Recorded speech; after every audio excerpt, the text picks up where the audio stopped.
Hey everyone, I'm the Canadian lad and I have watched Avengers Endgame God knows how many times. But recently I watched Endgame in 0.25x speed. And I have to say, I noticed some details that are kind of not easy to pay attention to while watching the movie in regular speed. So I have made a list of things that I noticed which you may have missed, and this video is all about that. So let's begin. Number 1. Tony Stark figures out his time-traveling model after he draws mild inspiration from a photo of him and Peter in which they're holding an inverted diploma. They're being very goofy, holding the certificate upside down, but there's more to it than that. Tony gets an idea. He goes to his workstation and asks Friday to try a model of a time machine using the shape of a Mobius strip. Time in the shape of a Mobius strip, inverted, please.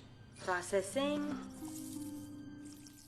If you're like me, you just dismissed the term as some sciencey jargon and kept on watching the movie. But do you know what a Mobius strip is? According to Google, a Mobius strip is a surface with one continuous side formed by joining the ends of a rectangular strip after twisting one end through 180 degrees. Now 180 degrees is to turn a 2D object upside down. Kinda like the picture. Upside down certificate equals 180 degree turn equals the Mobius strip. It wasn't just Tony getting inspiration from seeing Peter. The picture actually gave him the idea for unlocking time travel. Number 2. When testing out the time machine, Hulk has to use a pencil to flip switches because his fingers are too big. Now this is some great attention to detail, because even if Professor Hulk used his fingers to navigate through the switches, we would still not complain. But because Marvel don't want to disappoint the fans, they put this tiny little detail so that the fans who pay attention can see it. Number 3. When Thanos attacks the Avengers compound for the first time after Hulk snapped, Ant-Man quickly shrinks himself down in order to save himself from the blast. His quick survival instinct is what kept him alive in that situation. With slow motion, you can clearly see Ant-Man shrinking down and become smaller and smaller as the blast gets bigger and bigger. This bit is quite impossible to notice if you don't slow your playback while watching the movie. Number 4. During the final battle with Thanos before help arrives, Thor goes straight for Thanos' head, just as he was advised in Avengers Infinity War. And quite frankly, he managed to kill Thanos by going for the head in Endgame itself. So again in the final battle, he attempts to go for the head one last time. Number 5. During the final battle, Thanos grabs Captain America's wrist because he isn't worthy of lifting the Mjolnir. And when Thanos does this, he actually stops Captain America from using the Mjolnir. Number 6. The Wasp emerges in a shrunken form from a significantly smaller portal than the others, expanding to normal size once she's through it. Out of all my viewings of Endgame, I never noticed it until I slowed the speed down to the minimum and then realized there's a tiny little portal just behind the Wasp. Number 7. When the Avengers charge during the final battle, Spider-Man swings from Giant Man's hand. Now this was a great deal of meme material because Spidey was flying with nothing to sling his web to. Even I was wondering how was he flying without anything to attach his web to, but after seeing it in slow motion, I got my answer. Number 8. Thanos does not spin Thanos' copter by its handle. He holds the handle still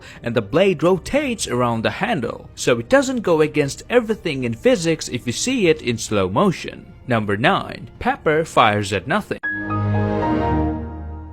Okay, moving on. Number 10. Now you don't need slow motion to understand this point, but I'm gonna say it anyway. The reason why the Avengers lost in Infinity War is the exact same reason why Thanos lost in Endgame. Let me explain. Thanos had been planning this for a long time. He knew about the Avengers since 2012, but learned about other important pieces along the way, all while the Avengers were preoccupied with rogue AI and civil wars. The Avengers were caught off guard and unprepared by an enemy who knew them well. They mustered a last-minute defense and were streamrolled, hence the snap. And just to cement their lack of knowledge, when Thanos snaps his fingers, Thor is confused and asks, "What did you do?" do. No one knows what just happened until the snap takes effect. They lost. Now cut to Endgame. This Thanos is of course much younger, but also from 2014. Why is that so important? Because in 2014 there was no Ultron, no Vision, no Scarlet Witch, no Doctor Strange, no Ant-Man and the Wasp, no Spider-Man, and many other absentees. The pieces aren't in place yet, and in his haste, Thanos jumps forward a whole 9 years into the future to face a battered enemy, one who has already fought him and knows what's at stake, one that knows they cannot fail again. And this time it's Thanos who assembled a hasty effort to stop an enemy he knew nothing about.